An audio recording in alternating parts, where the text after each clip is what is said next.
Thank you for all joining for our wonderful session of Harinama Chintamani, chapter 14.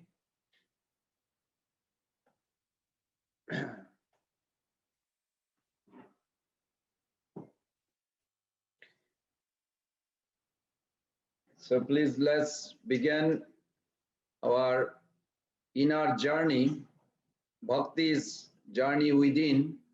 We're going to offer fragrant, beautiful flower, our heart in the form of our heart, in a sense. Flower represent our heart.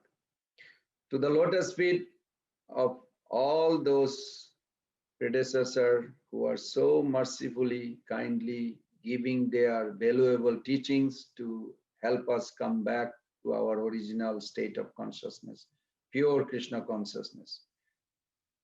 By invoking their mantra, we can offer the flower at their lotus feet. Om Ajnanatimirandhasya Gnananjana Salakaya Chakshurunmilitam Jena Tasmai Sri Guruve Namah Sri Chaitanya Manobishtam Stapitam Jena Bhutale Swayam Rupa Kadamayam Dadati Padantikam Vandeham Sri Guru Sri Jutapada Kamalam Sri Gurun Vaishnavanscha Sri Rupam Sagrajatam Sahagana Raghunathanvitam Sajivam Sadaitam Savadhutam Parijana Sahitam Krishna Chaitanya Devam Sri Radha Krishna Padan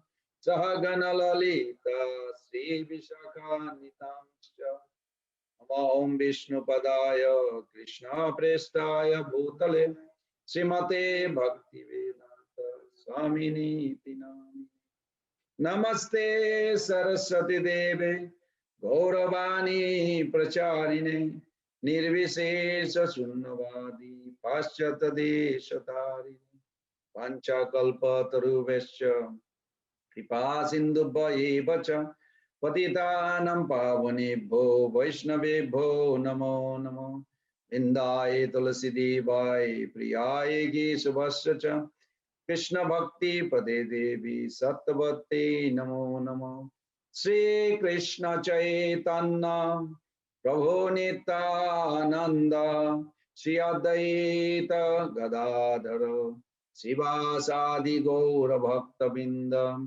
Hare Krishna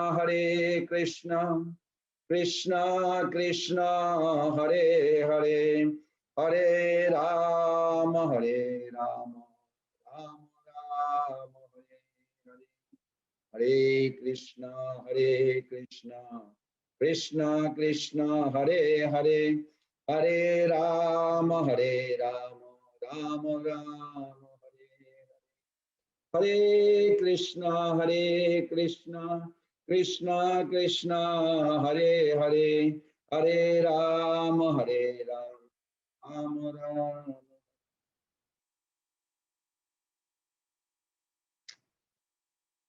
Hare Krishna, dear devotees.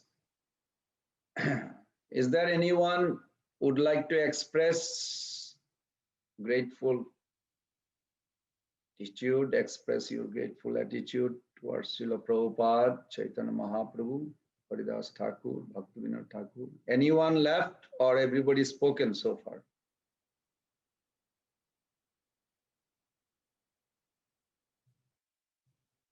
Doesn't seem like anyone is. Yeah, Mother Ka, please go ahead.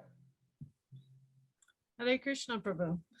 Yes, I am so thankful to Srila Prabhupada to have brought this movement to the West so that I could have opportunity in this lifetime, to have a taste of Krishna consciousness. This was such a kind mercy, for him to come here with such sinful people, and coming from such a place where, having had the experience being in ISKCON and the New Orleans devotees, I can appreciate where he came from, even though I have not visited India, you know, so for him, I can imagine it was quite a shock.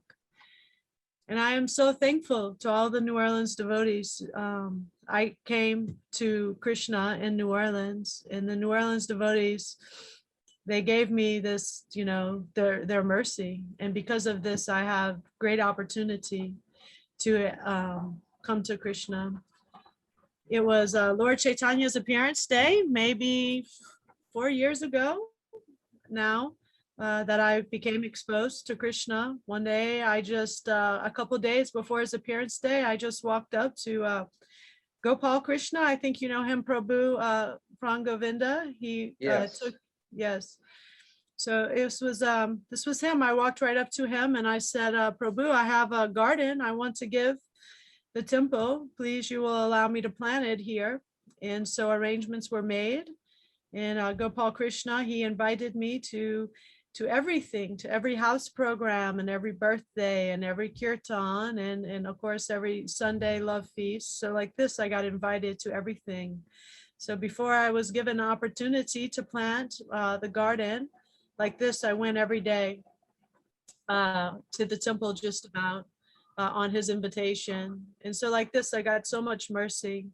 And then the first day I went, though, it was Lord Chaitanya's appearance day. So I walk in, you know, and Arti is going on and then the bathing of the deities. So like this right away, I fell in love with Krishna. You know, I was completely taken away by the energy in the room and just the love of the devotees. So I had no problem, you know, falling right in love with Krishna. And it was just 2 months after that first day that I started living in temples. So like this, I was very fortunate.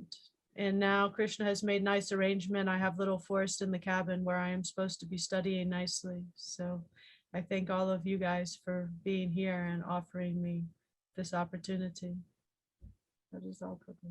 Very good. Thank you, Mother Karan. Hare Krishna. And stick to Krishna consciousness till your last breath and go back home. And also help others to come to Krishna consciousness. Dear devotees, I have sent you in the chat, no, not in the chat, in the WhatsApp group, a beautiful chart made by Mother Nilambari Radha. I was drawing with my village hand, didn't make any sense, but some other, she's genius, she put it in a proper perspective. So I thank to her and give my dandavat to her lotus feet so that you all can be benefited. And can everybody see it? Can you see it in the chat, in the WhatsApp, the chat? Okay. So I'll begin with this. Today is a very interesting chapter. It's called,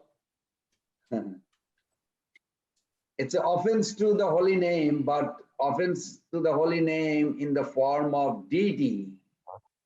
Now, some of you may think like, if I don't worship, if I don't have any deity, if I'm not engaged, do I need to know all this? Yes, if you want to awaken your love of Godhead, you have to know.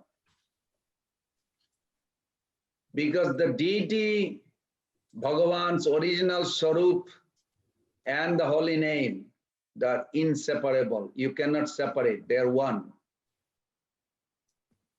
And we see the deity everywhere. How do you honor prasadam if you don't have a deity in your house?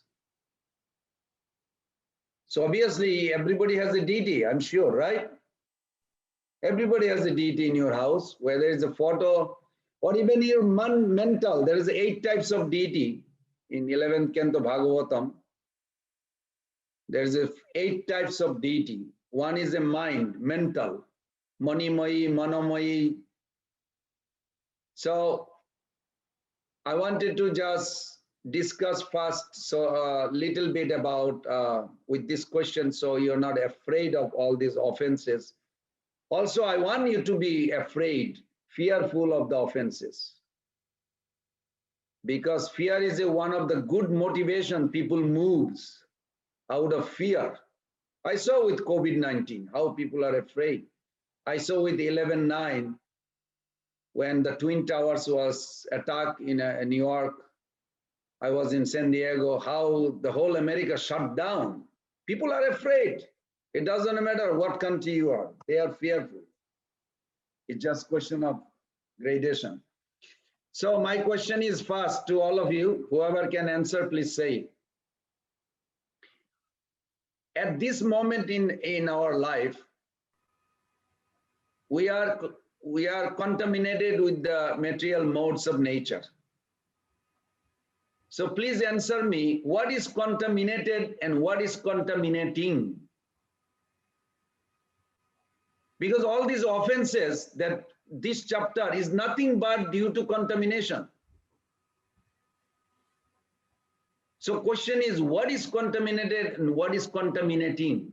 So at least we can start from the ground. Yes, Prabhu Vikas. Hare Krishna, Prabhu.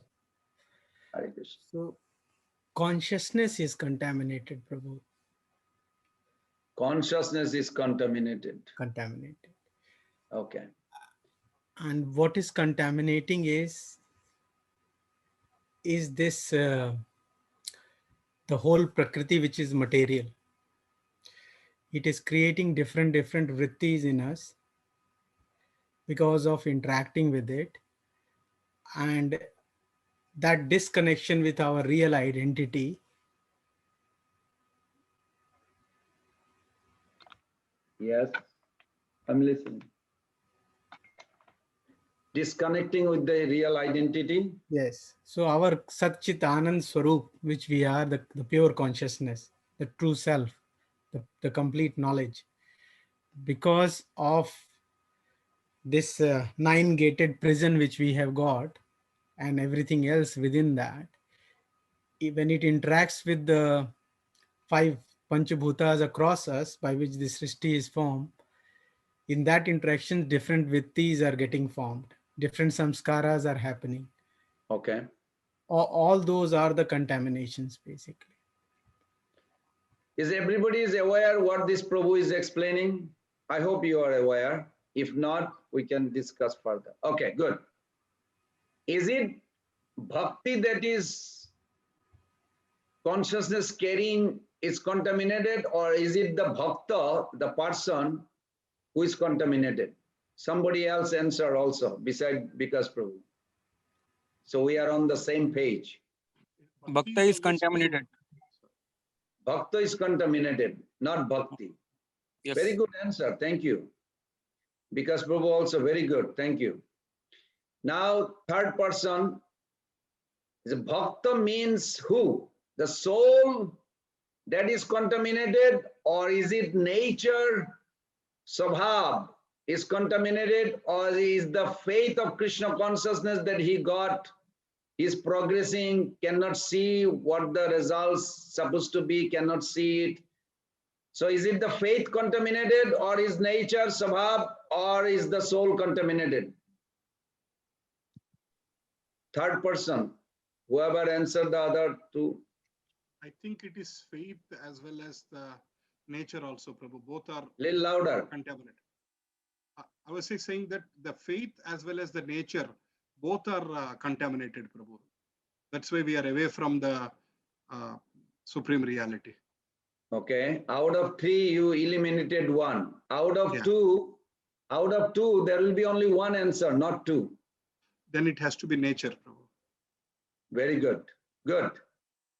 So consciousness boils down to this, what we assume the nature.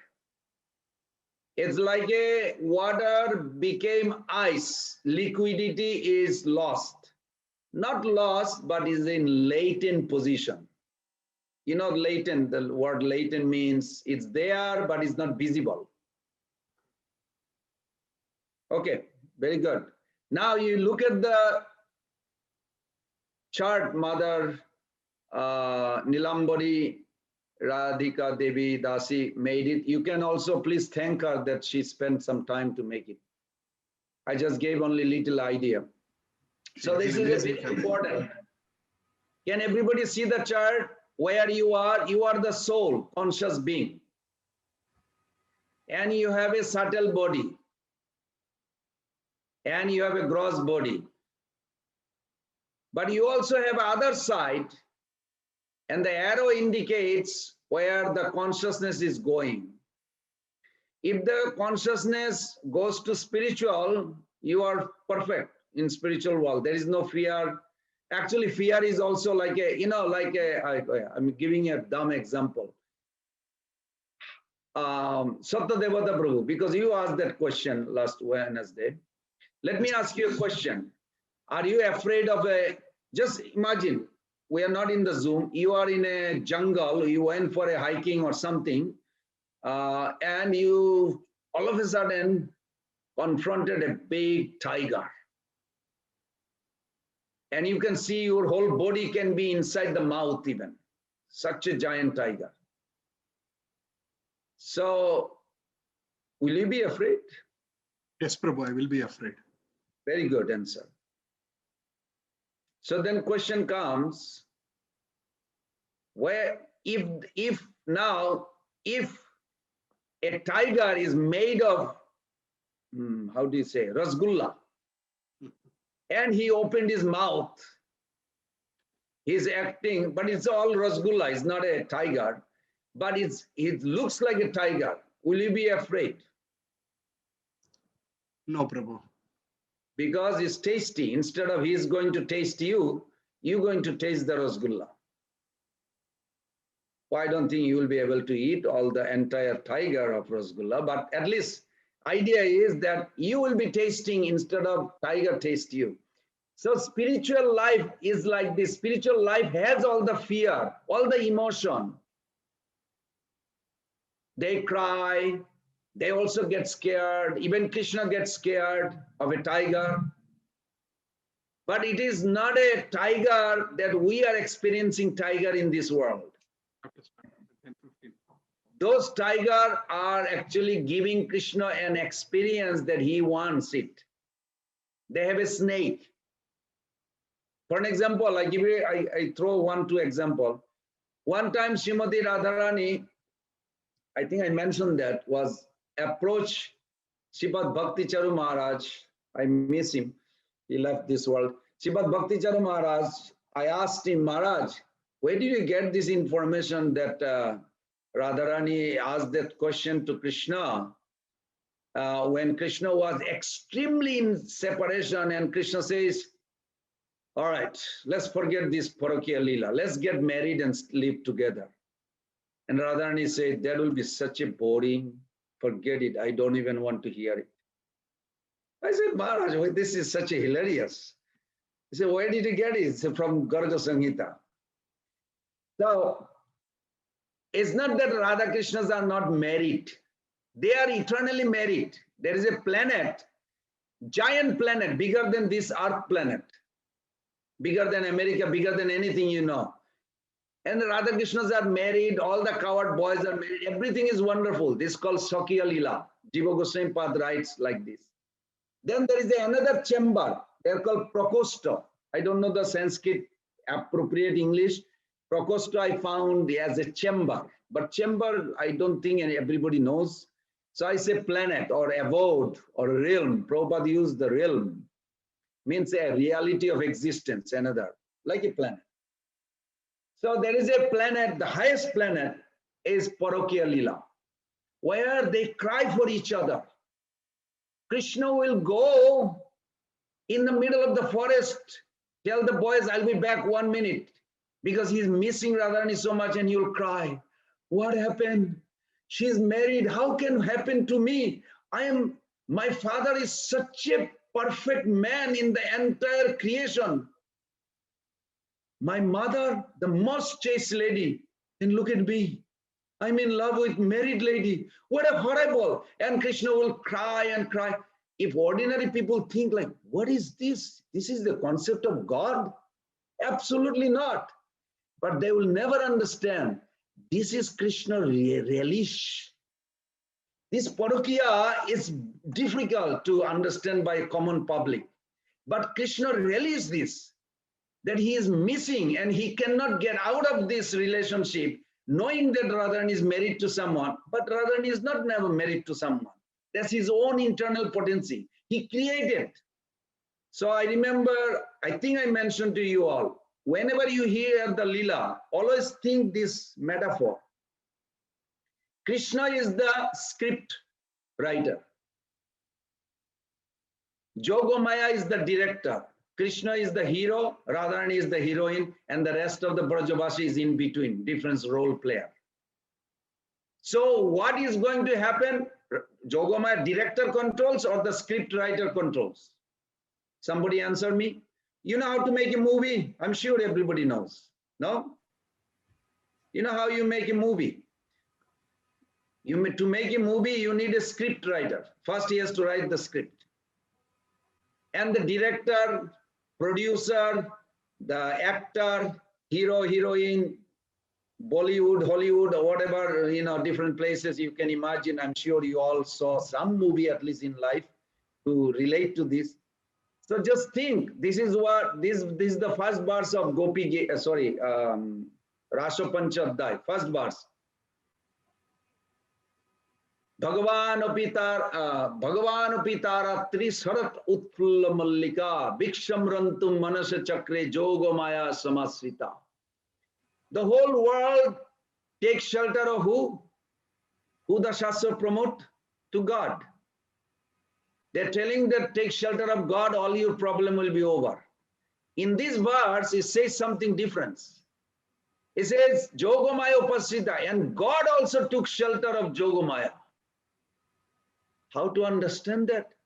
Everybody should take shelter of God, and God takes shelter of some lady. Yes, that's his internal potency. And he told her that you create a fake marriage. You give a conception, all the girls born, they will think they will grow up thinking they will get married to someone. And they will marry somebody, but then in between they will meet Nanda Maharaj's son and they will go crazy for him. It's so beautiful. But they have to marry. So they married, but they never meet. They never see. They always think, I never want to see my husband. Who is the husband? There's nobody husband. Krishna himself took those form in Brahma Bhiman Leela. So the whole pastime you have to visualize like a movie, but in a spiritual realm. Krishna wanted to experience. How to experience? It's very interesting. I'm not putting anybody down who loves Lord Ram. I also love Lord Ram. But Lord Ram cannot accommodate everything because he has a vow of Ekapatni Brata. He stick to one wife. When somebody asked him to marry him, he is stuck. He said, sorry. Nothing fault of Surpanaka. Just because she is a Rakshasi family doesn't mean her fault. Ramchandra is so attractive and he is a Kshatriya. According to Shastra, Kshatriya are allowed to marry as many they can handle. But Ram says, I'm sorry, I cannot. But Krishna, unlimited. Never say no. So Prabhupada gave a very interesting, he says, where moral, immoral, ethical, unethical, anything you concept, stealing, most honest person. Everything exists in Krishna simultaneously. Please fold your hand and chant a one mantra. This is a wonderful, Jiva Goswami Pad says. Viruddha Dharman. Maybe one person can utter a little loud so I can hear. Viruddha Dharman. Viruddha Dharman. Tasmin. Tasmin. Vichitram. Vichitram. Very sweet, very simple. So now listen the translation. All opposite, mutually contradictory characteristic. This is my translation because there is no exact translation of that. But I love those few verses that I find a different meaning. So it's all mutually contradictory characteristics exist in Krishna harmoniously. Viruddha Dharman. Viruddha Dharman means in this country or in this world, who steals? Do you know who steals? Who needs? Who doesn't have? Who will be stealing others' property? Who doesn't have? who is poor. But if you own the whole world, you will never steal. From who? You own the world. You understand? But Krishna is the possessor. He is the owner. He is the supreme God of everything. One time in Nectar of Devotion, Prabhupada writes, Krishna is thinking, oh, this is a beautiful house. They must have a good butter. And Krishna is trying to steal. And Mother Mukhara is telling to Yashoda Maya, I cannot believe this. This is his own house. He's trying to steal. 9 lakhs cows, 900,000 cows giving milk just for Krishna's need. He wants to steal from his own house. So our Acharya Bhakti Siddhanta Thakur says, probably stolen butter tastes better. That's why Krishna has this. You don't put your logic in your head. Why Krishna had to steal such things? Like it is not a good character. Don't talk like this. You have to just accept. He owns everything, but he loves stealing. Contradictory. Viruddha dharma. Viruddha dharman tasmini chitram. But they exist in him harmoniously. It nourishes. Mother Yashoda said to Mukhara, stop, don't talk. I just want to see his face. He's so beautiful. Mukhara said, I'm talking about your son. He's stealing from your own house. It's for him. Why is stealing? He said, shh. I just love his way of looking to steal. It's so beautiful. I just want to stare at it.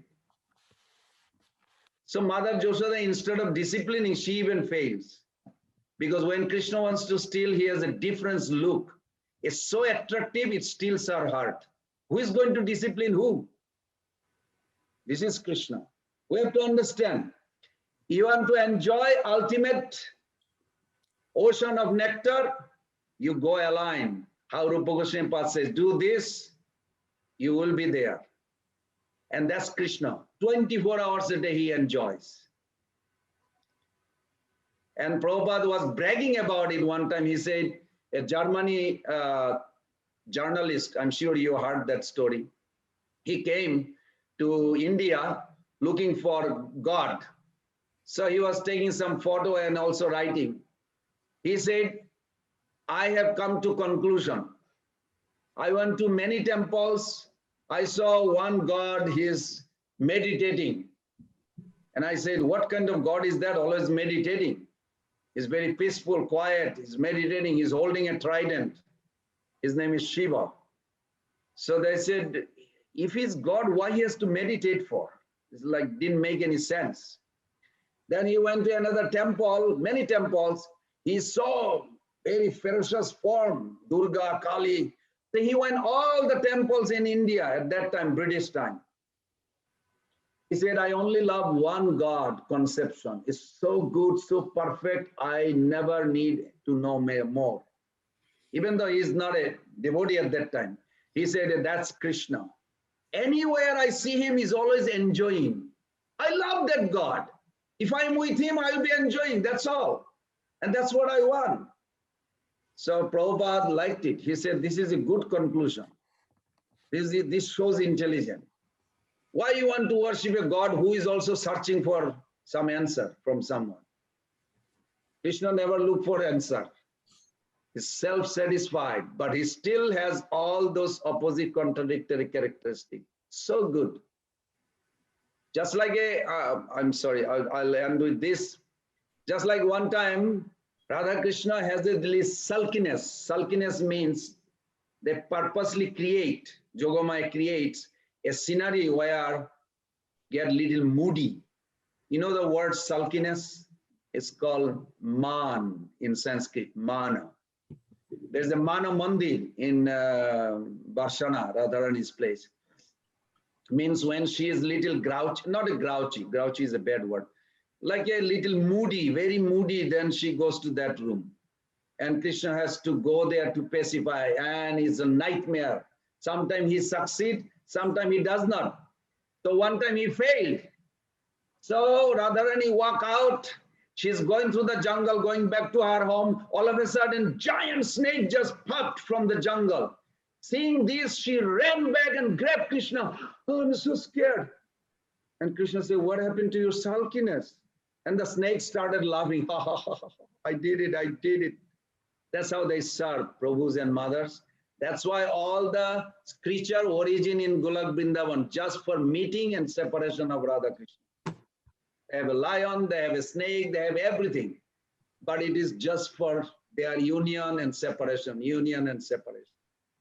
So with that note, I'm going to begin our discussion today. Who is going to be voluntarily to read?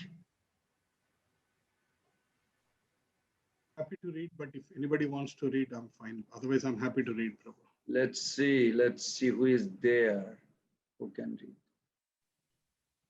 Mother Nilambari Radha, since you worked hard, could you read, please? If you are available. Yes, Prabhuji, I'll read that. Okay. Hare Krishna devotees, please accept my humble obeisances. I'll start this chapter 14. Offenses. Maybe little higher volume for me. Okay. Maybe it's my volume. Yeah.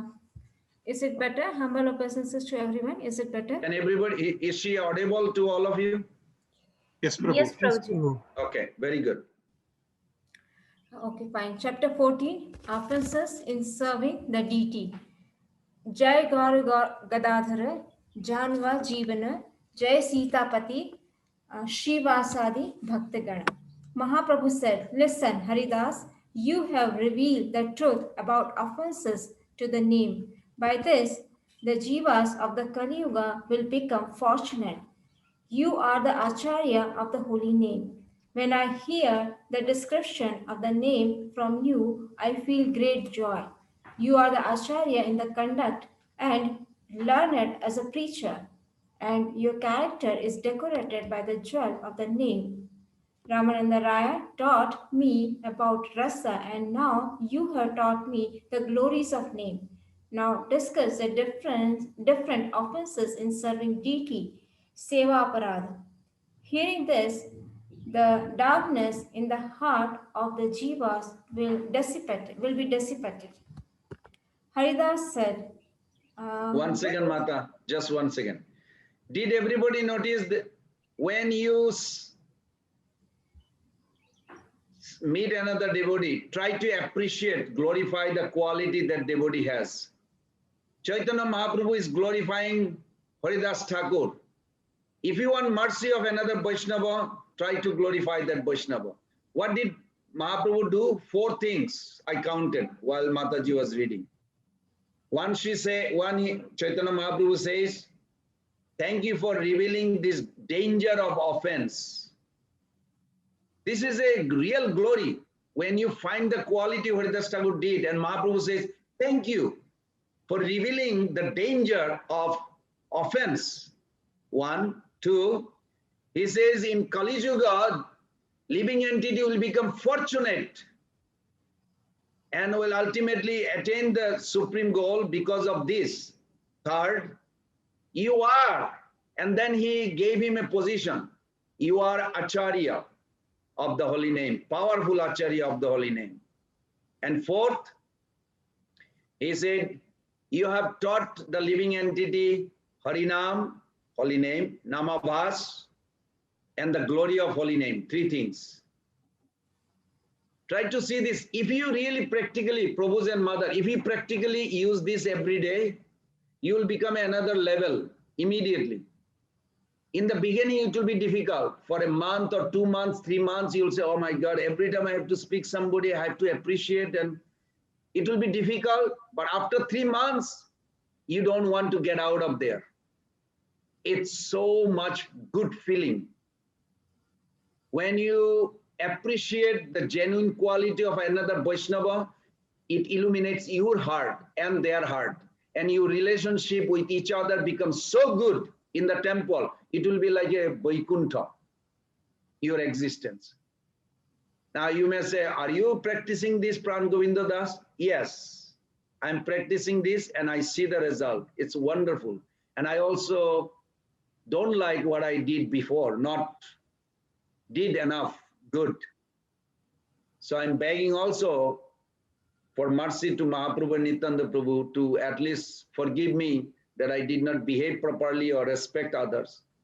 So please do this. This is very important. Now, three things, Haridas Thakur, before you speak, which you will do next week, not next week, week after. Before you speak, see, before Haridas Thakur spoke, he said three things. How to remain humble speaker. This is very important. Now she's going to read, see if you can catch three things. Go ahead, Mata. Haridas sir, those who are serving the deity know about this. I have simply taken shelter of the name, so how can I know? However, not to violate your order, I will elaborate. Concerning service to the Murti of the Lord, there are many offenses listed in the scriptures. In one place, 32 offenses are mentioned, and elsewhere, 50. The learned have divided these offenses into four types: offenses in directly serving the deity, offenses in establishing a deity, offenses in taking darshan of the deity, and general offenses committed against the deity. The 32 offenses listed in Bhagavatam are as follows. 1 second, Mata. Did everybody got it? There is a 4 types of, or no, 4 categories of this Sheba Aparat. Did everybody get it? One is what? Yes, one is offenses indirectly against deity. One is in offenses in the way we establish the deity, and one is the way darshan of the deity is taken. The last one is general commitments against general offenses which are committed against deity. Okay, contemplate on this and you'll see your life is involved around it. You'll see all the devotees, you'll see their life is around it. And if you are just aware of it, and then we'll give you the relief, how you'll never commit offense if you just, but if you're not aware even of the offenses, how do you know you got out of it? Okay, Mata, go ahead. Now these 32 offenses, Aruna Nayana Prabhu. Prabhuji, one offense I would like to know here, it says that offenses in directly serving the deity. What does directly serving the deity? We are going to come in details. Okay. But you have the, okay, maybe I can disclose it. I put something in the WhatsApp chat. You sure you all saw it? I was looking for some Bengali translator, just because I was just so much under, not pressure. I feel good. Everything is good, but I was like, didn't have enough time to do this. So Aruna Nayana Prabhu came forward and Mother Sonali also came after that. But Aruna Nayana Prabhu already compiled this 32. So Mother Nilambari Radha, just wait for a minute him to finish.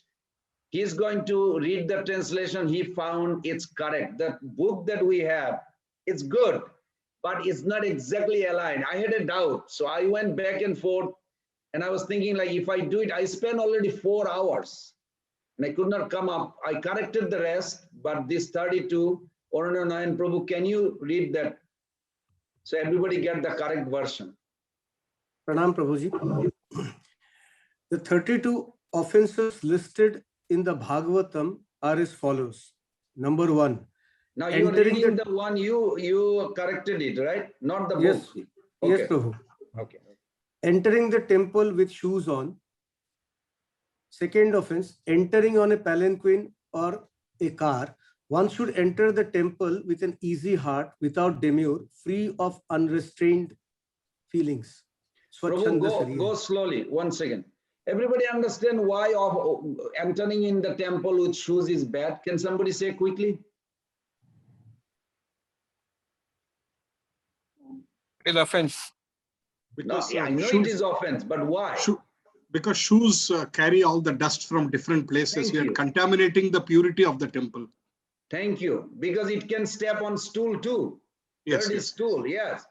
So that's why we have to find the logic reason behind it, then you will not commit offense anymore.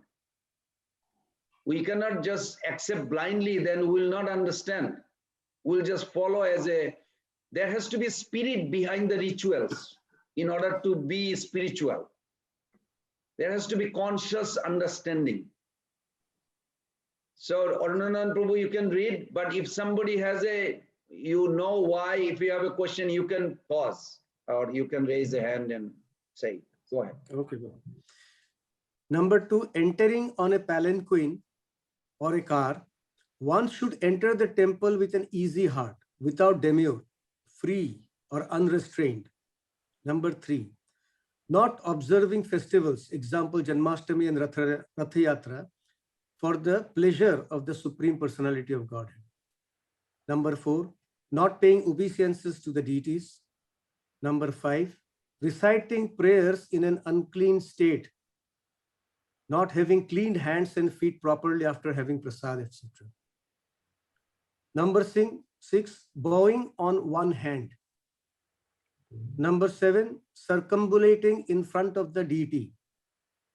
Number 8, spreading one's legs before the deity while sitting, or while sitting holding the ankles, elbows, feet, knees before the deities.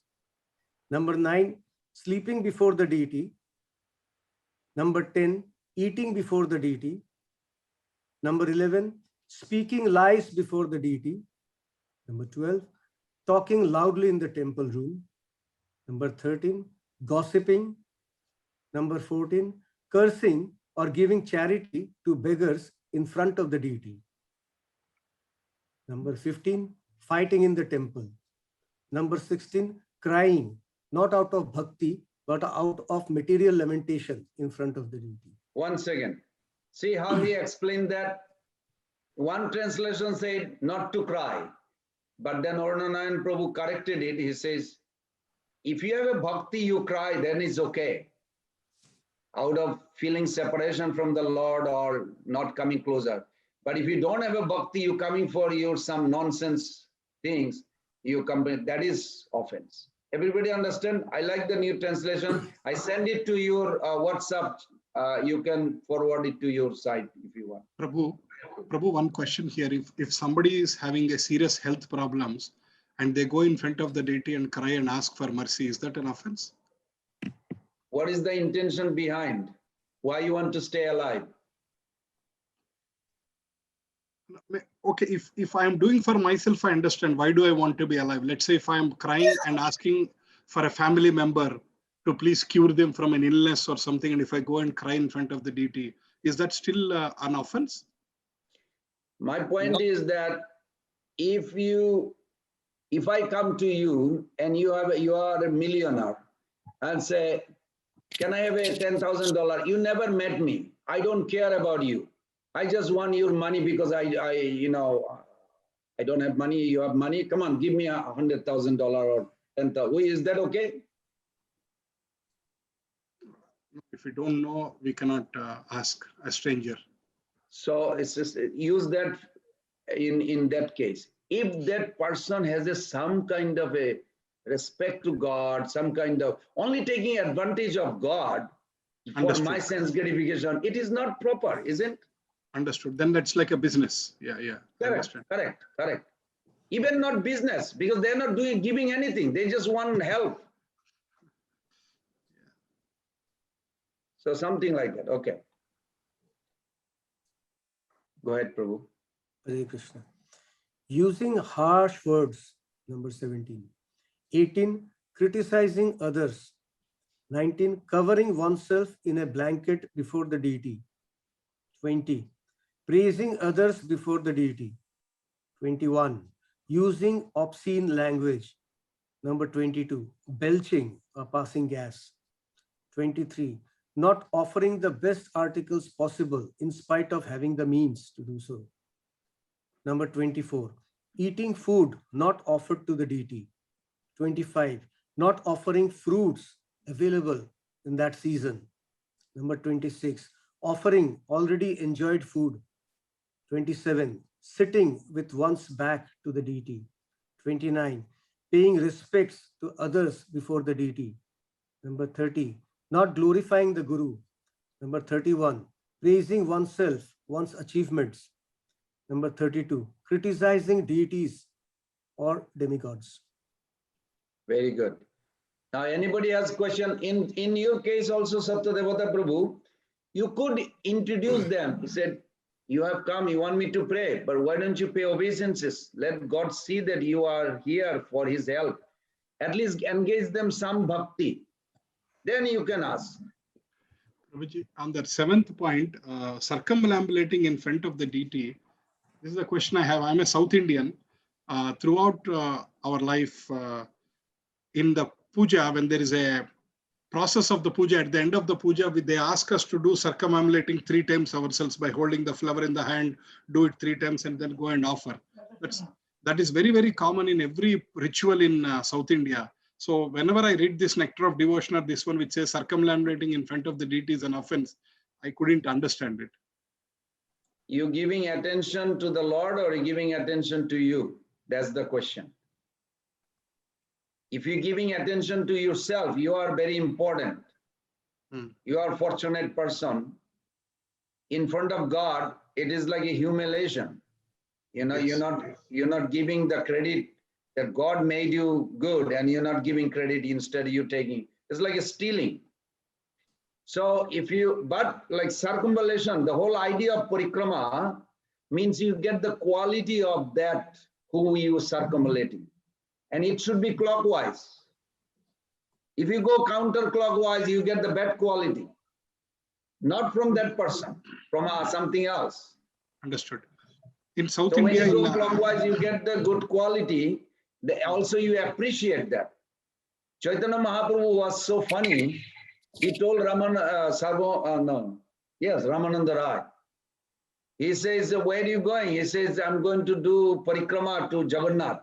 Say, how can you do parikrama? If you do parikrama, you will miss the beautiful face of the Lord. You'll have to go all the way around. Why don't you just look at the Lord's face and don't move? That is very intense. If you have that kind of intensity, then it's okay.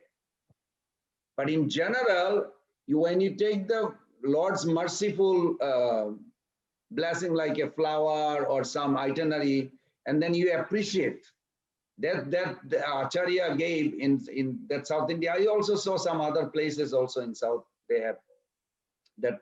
That is appreciating the Lord's mercy, not giving importance to yourself. understood. Thank you. I think one Any Mataji other post. of this 33? Sorry? Hare Krishna, Prabhu. Yes, Prabhu. Prabhu, in point number 20, praising others before the deity, we have seen it at other temples and even in our local temple, like in front of a deity, sometimes we glorify Vaishnavas for their service. Is that okay? Or There is a beautiful verse in 11th canto. The Lord says,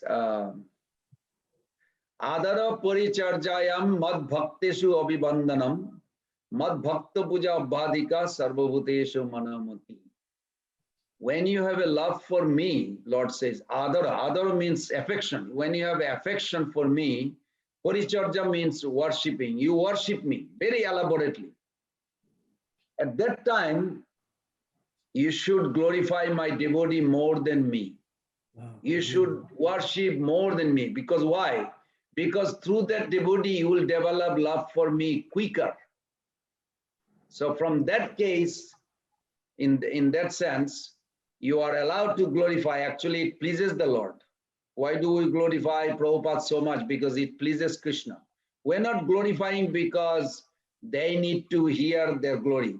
Even you may think like the same logic. You can think like this. Krishna repeated that one verse twice, right? In Bhagavad Gita, 1865 and 934, the last verse of 9th chapter, the very important verse, Manmana Bhavamadda Bhagat. In that verse, Krishna says, Madjajimam namaskuru, mamevasyashi sattamte pratijani priyasme. He says, pay obeisances to me. Namaskuru. Why? Question, because I come from a conditional atheistic background, kind of. So you say, why do I have to pay obeisances to God? He is waiting for me to pay obeisances. He wants everybody to become devotees so he can get all the obeisances. Krishna did not say that. If you look at the verse before that, I mentioned that before. Can you look at that verse before that, 18.64? Krishna says, Sarva Bhuya Tamam Bhuya. I'll tell you the most confidential of all confidential. What is it? Shrinume Paramam Vacha. Listen attentively. Ishtoeshime Dhriramiti. To Bakshami Te Hitam. Te Hitam. Te means to you. Hitam means for good. For your good, Arjuna, you should pay me obeisances. Because if you pay obeisances, your false ego disappear. You can release the nectar. What are you looking for? You want peace, you want happiness, pay obeisances to me. It is not that I need, it is you need. You need to come out of your false ego. So we pay obeisances like this. We glorify the devotees. It is for our good. It pleases Krishna. Because any activities has to have a two effect. Savi pungsa para dharma jata bhakti radhakshaje ahetuki apratiyata jayatma suprasiddhati. Atma prasiddhati. Supreme soul has to be satisfied and it has to satisfy me, the person who is offering. So Krishna says in that Bhagavatam verse 116, that 1.2.6, that Krishna will be pleased when you do bhakti, glorifying devotee, Shusrushaya Bhakta. When you glorify the devotee, Krishna says, I will be pleased. So we are pleasing Krishna by glorifying the devotee, then we will be benefited. So from that angle, it is perfect. And we should. Thank you. That's a very nice question. Then what does this offense mean, praising others before deity, like praising non-devotees? Is that correct? Also praising somebody just you. Now, there is a one lecture Prabhupada said very interestingly. He said, we are not interested of glorifying a rich man, or we are equal to all. But then after 1 minute, Prabhupada said, if a man contributed so much money to push this movement, to glorify, to deliver this soul, then his contribution should be appreciated. So we are not glorifying that man. We are appreciating the person who helped in Krishna consciousness movement will have eternal benefit. When Mr. Sethi was arranging some places in Bombay for the devotees, we did not have a temple. So they reported Prabhupada, and Prabhupada asked Mr. Sethi, so you are arranging some place for the devotee to stay? Say, yes. I said, while you do this, I'm also praying to Krishna that he will make a beautiful palace for you in the spiritual world. This is so nice reciprocal. In 7th Canto, chapter 5, Lord Krishna, Prahlad Maharaj has a discussion with his father, and one of the verses is that 9 process of devotional service. And in the one purport, Prabhupada writes, those who dress the deities, appreciate the devotees, their heart is being decorated where Krishna will come and sit. But then if you glorify unqualified person, non-devotee, then Krishna says you will get contaminated by that. Parasabhava, this is also another verse in 11th Canto. Parasabhava karmani na garhayat.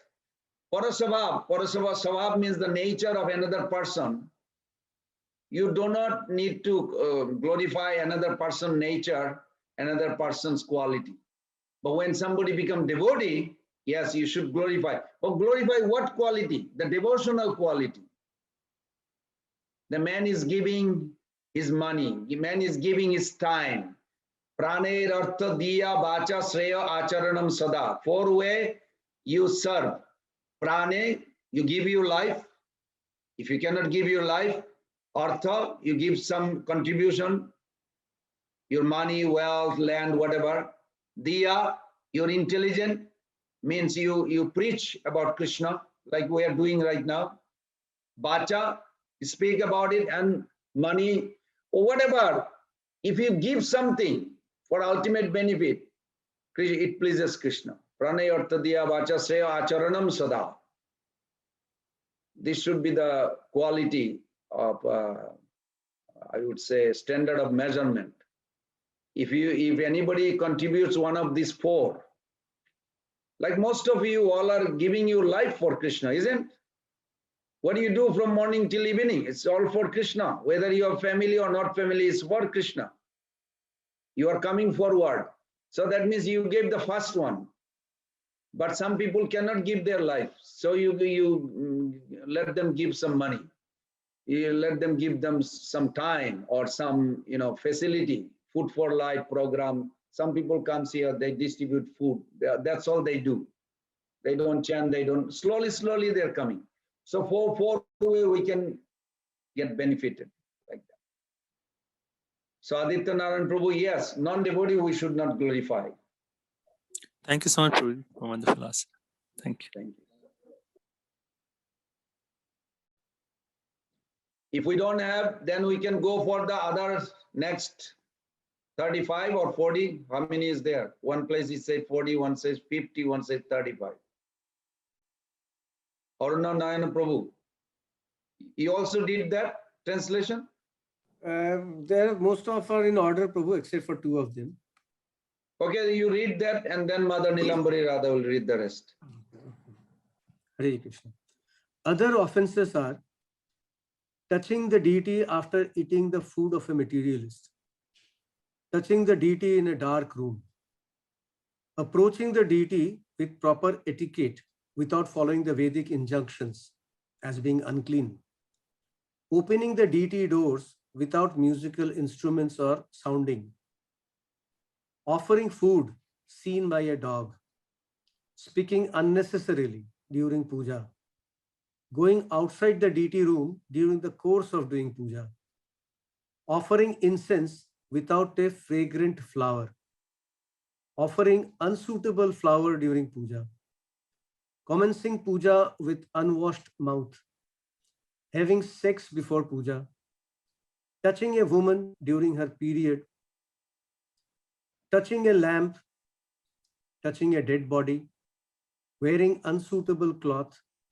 seeing a dead body, passing air, basically belching, becoming angry, coming directly from a cremation, doing puja with yet undigested food in the stomach or upset stomach, eating onions, chewing betel nuts, touching the deity after massaging with oil and not bathing, offering flowers from an unclean pot, doing puja at an inauspicious time. One should not worship the Lord sitting directly on the floor while sitting directly on the floor. Touching the deity with the left hand while bathing him. Offering old, not fresh flowers. Boasting speech during puja. Spitting. Wearing horizontal tilaka. Not washing the feet. Offering food cooked by non-Vaishnavas. Allowing non-Vaishnavas to be present during puja or puja for the purpose of showing off to the Vaishnavas. Not worshipping Vishnu, talking to a Shiva or Durga worshipper or one who carries skulls and bones with him. Bathing the deity with water touched by the fingernails. Worshipping while perspiring. Making oaths before Krishna. Stepping over articles used for the deity.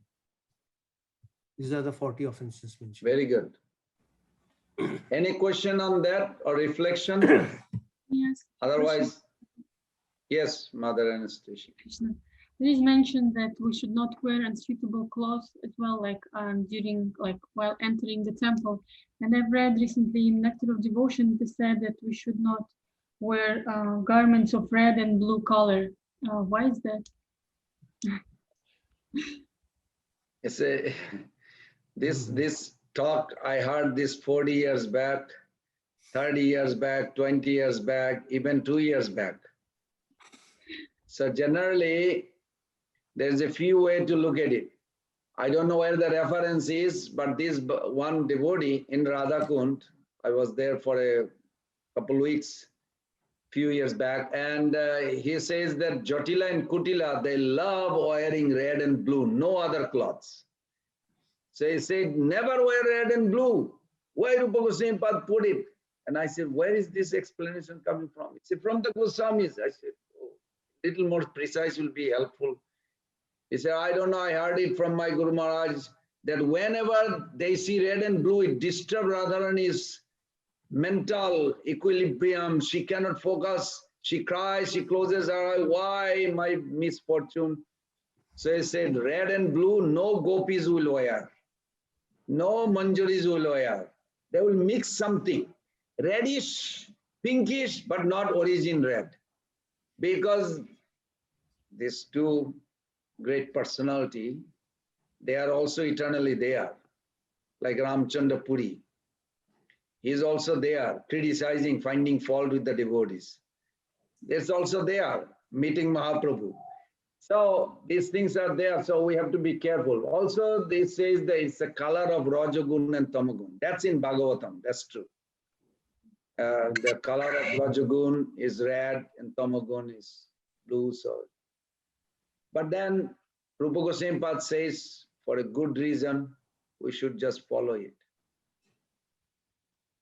But our focus is not following the ritual rules only, the purpose behind it. If something I wear distract anybody, if I have a mohawk or some kind of weird shape that everybody in the temple looking at me instead of looking at the deity, is the same as red and blue. Those days, Rupa Goswami's time, nobody acted weird in the temple, so he didn't write, all kinds of hairstyle or this, that. If anything I wear distract everybody's attention from deity to him or her, then it is as good, as bad as this. Everybody understand. The whole reason is written so that our attention can be on the deity. Thank you. It's a nice question. Thank you so much. And also about touching a lamp. I still also didn't understand. Touching what? A lamp. Lamp. Touching lamp is not an American lamp. You have to understand. The lamp in the temple tradition is made of ghee wick. It's a wet. When you touch that, it has like a wet ghee feeling. And if you touch the deity's body with that or offering something, it's like your hand is like a very moist with the oil or ghee. So you better wash your hand, don't touch. Greasy. But in America, you have electric bulb, electric light, so it's different. There's a switch. Prabhuji, taking oaths before Krishna, can you just explain it? Taking oaths. Oaths. For what? It is written there. No, I know, but for what you want to take oath? To marry someone or to become rich? What is the oath you have? Oaths could be. If that person don't go along with me, I'll kill him. This is my oath. What kind of oath you are taking? If it is a spiritual oath, like I will chant 25 rounds, is that okay? Yes. First Besa Puja of Prabhupada, there was no Prabhupada that time. Swamiji was known. They even adopted. Mother Govinda Dasi, she used to live here. I had a long talk with her many, many times. And I remember one time she even clearly said, very interesting. She said, when we asked her and her husband, Joy Gorsundar Prabhu, what should we call you? Prabhupada said, generally in India, they call Guru, Dev, Guru Maharaj, Swamiji, Swami Maharaj, Prabhupada, like this, variety, any whole pastime. So anyway, she was just a young Western girl. She has no idea, but she had a strong faith on Prabhupada's word. Till today, she's in Austin, Texas. She's chanting rigidly and going on with spiritual life, full-fledged. This is how much Prabhupada infected in her consciousness, the faith she has. So one time, Prabhupada said, oh, you know what? My birthday is in 2 days. So of course, nobody knew Prabhupada's birthday. next day of Janmashtami. So she made a cake, beautiful cake. It's only her and her husband and Prabhupada, nobody else. So she said, it's your birthday today, you told me other day. Prabhupada said, oh yeah, what is this? He said, in birthday in America, we celebrate with a cake. So, okay. So she brought the cake and she put few candles. She said, I cannot put all these 69 or 70 candles. Prabhupada was 70 years old, but I put few and you can blow it. And Prabhupada said, okay, I'll blow it. He said, wait, before you blow it, you have to take an oath. And it has to be secret, like nobody knows. Secret, something you want, a wish.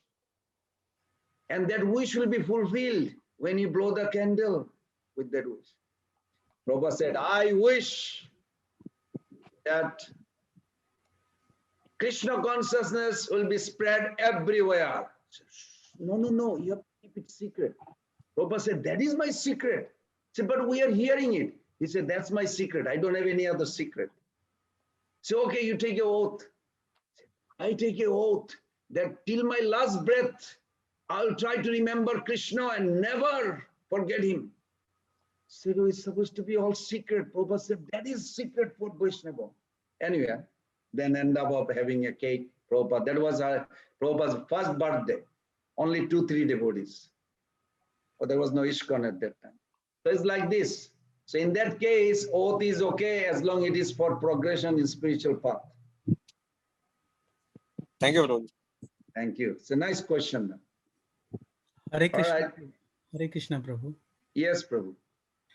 One of the other things was told about during the period not to touch the person.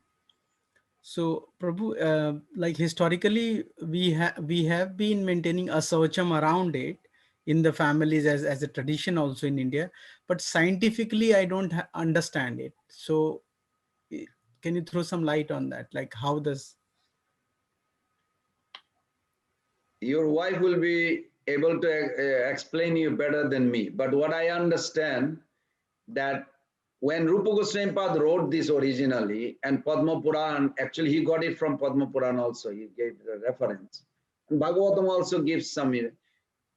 In Vedic culture, women did not have this under, paddies things that they have in America. Every woman has during their, PMS or menstrual time. But those days, the women in Vedic culture didn't have. So their cloth would be, smeared with the blood and all these things. So it's better they stay in a place peacefully, not active, working, and they stay in a peaceful. And also PMS, we are men, I don't think we will understand the suffering they go through. It can be terrible pain for some Matajis. Unless they express to you, you will never know. Even they express, what do we know? You cannot feel the pain. Sometimes people goes through so much pain and, they cannot help anything. So in that time, it is better to give them good facility and not involved with the rest of the family or deity or anything. It's better leave them a peaceful place where they can rest in spiritually and give them supply them prasadam and emotional support. This is one thing husband must do in our culture. Manu Samhita is not a religion book, it's an ethical code book, Prabhupada said. And the ethical code, Manu Samhita explained this, the man should always give emotional support of his wife. Never, ever ignore it. And it's true, those are good teachings. And the women also support the man's egoism. Of course, it is in Krishna consciousness, we try to have a respect of Vaishnavi. But otherwise, harmonious living. So why Shastra says this? These are very important. These are very important. So during her period, if she has all this, impure things comes out from the body, it's better not to touch and go to your altar. So it's better you just leave her place. You cook, you offer, you serve, do it. This is a one time you are full-fledged servant of her. That's fine. And you can discuss details more with her. She will tell you. No, we both don't know. That's why I asked. I mean, Now, this is a good question. This is a good question. To be honestly, in our society, a lot of men don't have a proper respect to the emotional need, support to the woman. I am guilty of that too. But it is necessary. In Manasangita, very nicely explained. I studied about it. It was very fascinating. I was listening to Srila Prabhupada ji, and once he was explaining to someone about the egg, Prabhu, the why not to eat egg. And he explained that even for these chickens, the hens, they go through the cycle and the egg is formed from that, Yes. it's a part of it. So yes. I do understand its to some extent I understand its impurity, but in some of our houses, even like our grandmothers, they used to have a separate room. People will be confined there, for those times, and the sanctity was always maintained. So a lot of young friends of ours, our female friends, they sometimes ask this question, that what is the scientific reason around it, because in the modern world there is so much hygiene around it. So I do not know, Prabhu, that explanation, that we have a faith, but I don't understand what is the scientific reason around it. See, my problem is I'm not in a woman body, so my psychology understanding, only I can repeat what I hear or read. But one thing I'm convinced, if you give, any man gives their spouse three things. You give affection, you give her protection, and you care, that she feels you care. Then she is completely nourished. She will do so much productive in spiritual life, unbelievable.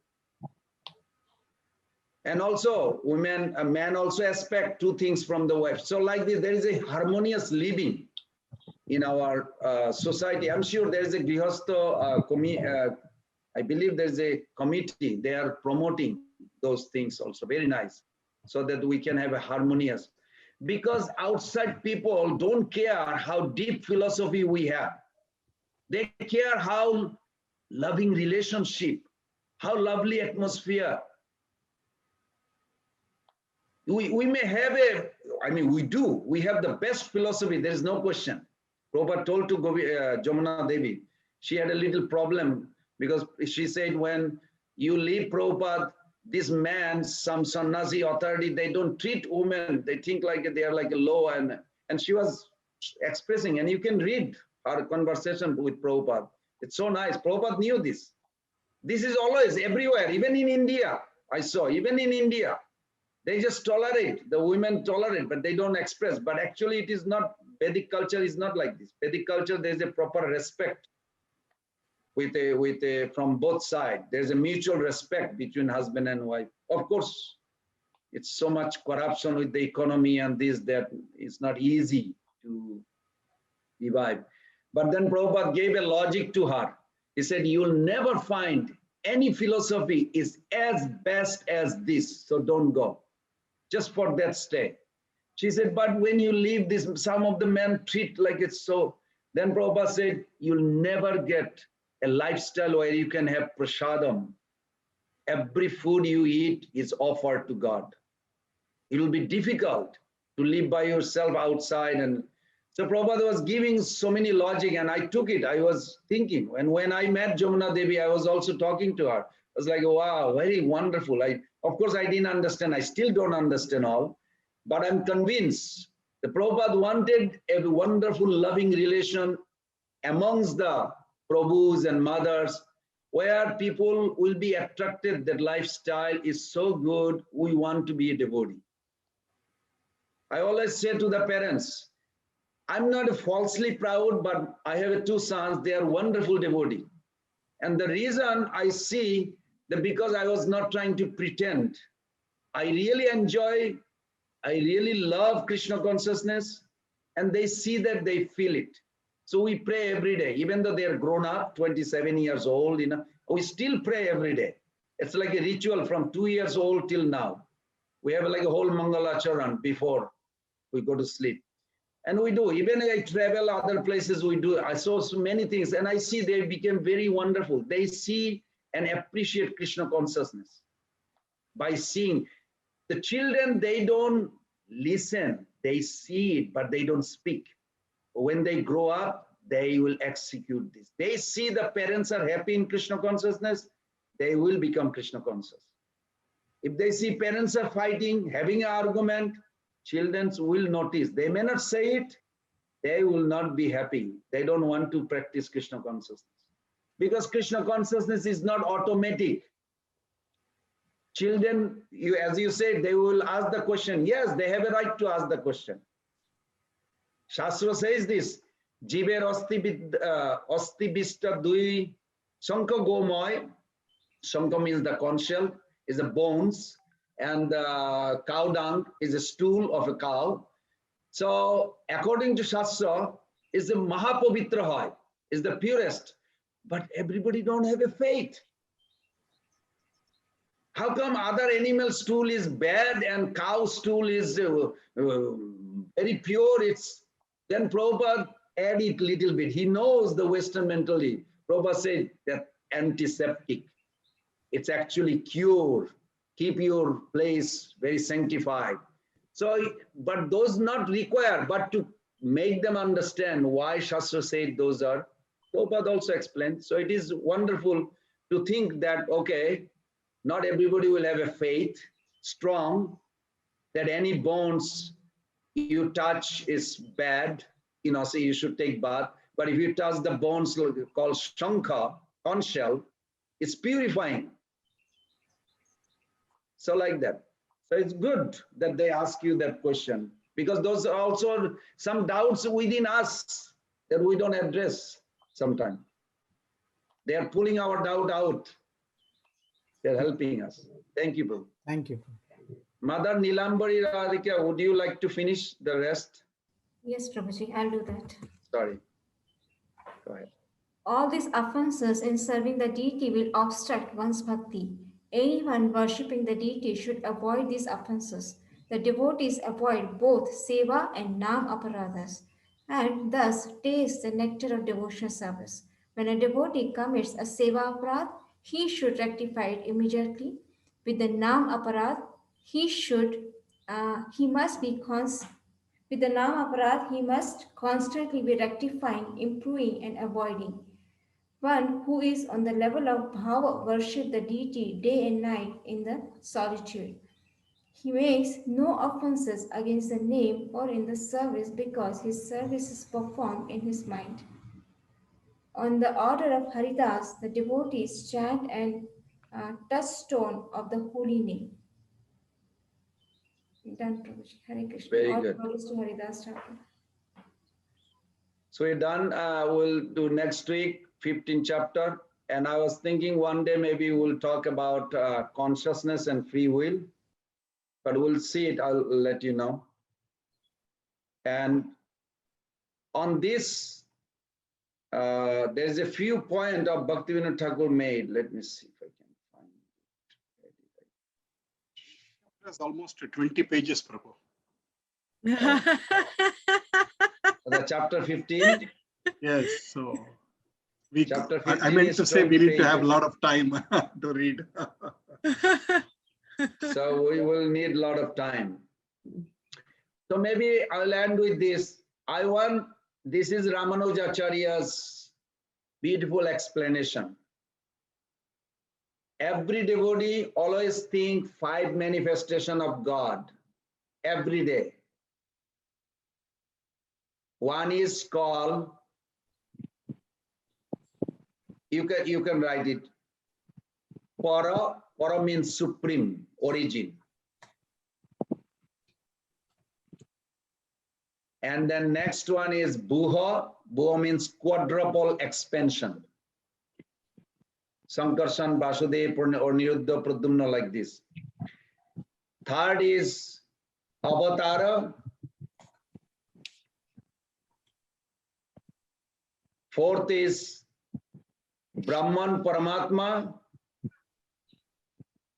And fifth is deity form, holy name, and scriptures. The fifth form is relevant to you right now. and they all descend down. When you go to in front of the deity, don't think they're made here, even though it appears like they made here. I discussed already one day how deity appears, right? And I hope you all remember. So these 5 things, and then he says, sadhaka, as a devotee, you must put a boundaries on bhakti path so offense cannot come in. Where do you put the boundary? In your heart. For an example, suppose a country, I'm going to give you an example. Suppose a country has a hostile neighbor. Well, we don't have that problem, but there, you know, America and Mexico is like touching, and there's thousands of military forces. I went there many times. I crossed that border many times when I was in San Diego, going to Mexico and coming back.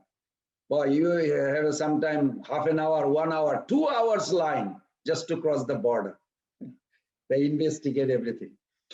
So suppose country has a hostile neighbor who is constantly, just imagine, trying to infiltrate into its territory. Now, if the boundary between the 2 countries is not defined, the defending country's task would become extremely difficult. Can you see that? Who may face similar difficulty with regards to our behavior. Worldly temptation are constantly trying to infiltrate into our consciousness and impel us to indulge indiscriminately. When indulging in temptation, we all have a general sense of what is acceptable, what is not acceptable. However, if the boundary between them is hazy, in the village of India, I saw it. Nobody has exactly boundary of their land. They have some idea, yes, they have. And sometimes they have a fight. And at night, somebody will dig their land little more. And in the morning, the other neighbor comes and start yelling. I saw that too. So I can relate from that. That's why I'm saying this. Just like when that one goldsmith, Sandy, just consider drinking, for example. Suppose a college student consider drinking acceptable by getting drunk unacceptable. Can you see that? I mean, in America, we see that. How would they know when their drinking degenerates from occasional casual indulgence to compulsive destructive indulgence? When? And such degeneration is almost impossible to recognize in the moment when one is being tempted. Even in normalcy, I was talking to one devotee other day, consider sexual dalliances. A good example. Most culture, married people would consider having a full-blown extramarital affair as unacceptable. I'm sure in India also, everywhere. But they might consider flirting harmless fun. I saw that in gathering, some man flirt with somebody's wife. And I'm guilty of that too. Many years back, decade, 20 years, 30 years back, if somebody is very nice to you, you say, how are you, mother? Yeah, you flirt. So, but when flirting grow into something more, maybe something irresistibly or even irreversibly more, again, when a boundary is being breached, cannot be easily discerned if the boundary has not been defined in advance. Can you understand? So clearly defining boundaries is especially necessary nowadays, Because violating many traditional boundaries has been normalized, even glamorized. I look at my Facebook. One Mataji told me in our class, she makes a beautiful cookies. So in the discussion we had about 20 devotees, and she said, you know, I have a serious problem. I go to Facebook for 10 minutes. And I notice by the time I'm seriously ready to go to sleep, it's 2 hours past. And I miss the Mangal Arti. And this has been going on, and I'm trying to control. Well, there is a gradual progression. I'm not going to explain this because it takes 1 hour. It's a gradual progression. We studied about it, how this contamination took place in Pran Govind Das's heart. Once you understand this, you can start eliminating. It's not comfortable, but it's possible because it's addiction. It's treatable. It is curable, but it's not easy. I did not say easy. So this Sadhu Sangha, Bhagavad Gita, Chaitanya Charitamrita association chanting states that regulative self-destructive desire needs to begin with regulative our senses. You have to regulate your senses, which essentially means defining and defending your boundaries. And by studying the Gita with its living teachers, like we are discussing, we can remember the importance of boundaries and define boundaries appropriately according to our particular situation. And each of you has your own situation. Then defend them vigorously. I asked one time Jayadatta Maharaj, can you give me some blessing, Maharaj, in my progression of spiritual path? Don't ask blessing without actually more specific. When you ask specific, then he says, okay, you have something I can write? I say, sure, I have a notebook. He writes, I still have it. Be strict and be strong. That's all 2 words. I say, wow, how did you come up with this? And Maharaj says, this is Prabhupada told me one time, and that's how I remember, and I'm doing it. So this is wonderful. This is wonderful.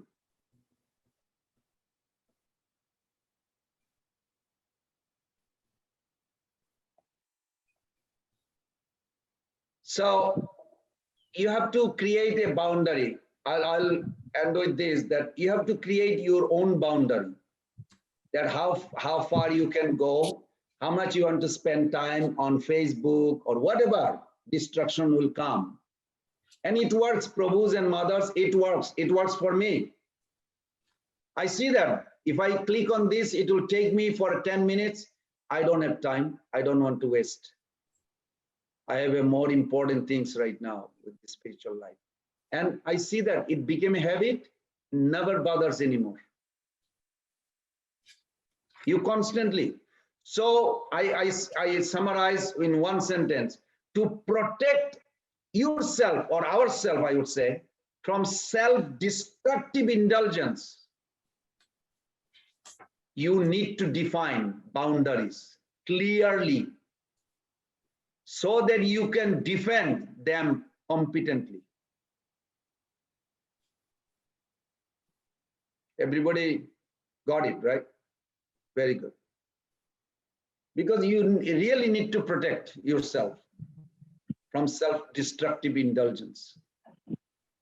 Yes, Lord. Thank you. One reflection, we can end. Prabhu, on your last point, Prabhu, this self-destructive mode. I mean, earlier I used to watch news a lot, and I had to kind of dabble with it, that how much I should watch. And I will go for 2 minutes, and I tend to be there for longer. So it took many years for me, Prabhu, to completely stop it. Like, even now I see it, but now I made it that TV is closed, TV has been taken off, and things like that.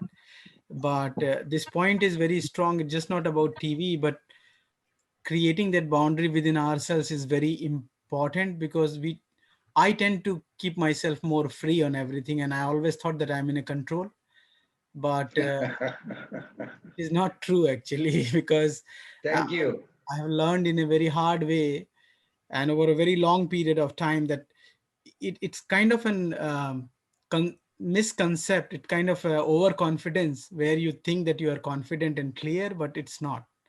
So creating those boundaries are very, very fundamental to protect ourselves. Thank you. You're not talking about yourself. You're talking actually for everybody. Some people are shy to say it, but there is face. Believe me, I used to face with the Facebook. It doesn't bother me. I still post every day or more or less, either Prabhupada or mine, just a little bit.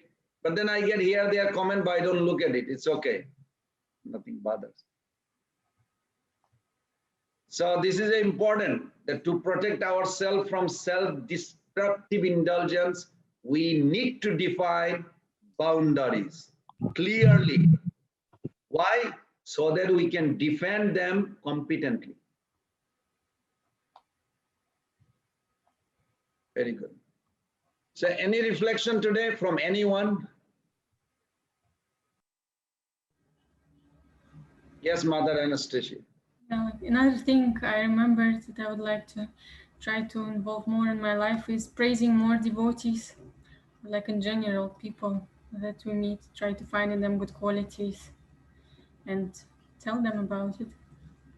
Very good. Praising with the qualities. That's the key word I heard from you. Very nice. Because praising has to have some devotional quality. Otherwise, it will be like, oh, I like the way you drive your car. That's not really a devotional or praising. It's okay to say, I'm not saying it's bad, but it's not really, if you say, it's wonderful that the way you chant or the way you are steady in your progress, something you see, tangible something, and it's true, genuinely from your heart, then it becomes a good habit. Believe me, this is such a good habit. Devotee till today, they talk. Then I met Prabhupada 3 years back. After 3 years, Prabhupada started where I left discussion. And I was like a dumbstruck. I could not believe that. Prabhupada was saying, you are so nice about taking care of the microphone in the temple. How do you remember microphone just little bit, little twisting? Because I see in America, we have a little problem in Alachar temple microphone sometimes. And we got a new microphone. Now is everything steady more or less. But can you imagine, Prabhupada remembers 3 years back, you had a little problem with microphone and you were holding the microphone for Prabhupada and he never forgot. Prabhupada said, that was very nice of you, that you care for distributing, allowing me to amplify the message of the Lord. And that devotee had tears. It's like unbelievable. He will never forget this little service. So those are nice, good qualities. Thank you. So we'll end here unless somebody else. Thank you. Vancha kalpa taruvescha kripa sindhubheva cha. Patitanam pavanebhyo vaishnavebhyo namo namah. Vaishnavrinda ki jai. Srila Prabhupada ki jai. Gaur Bhakta ki jai.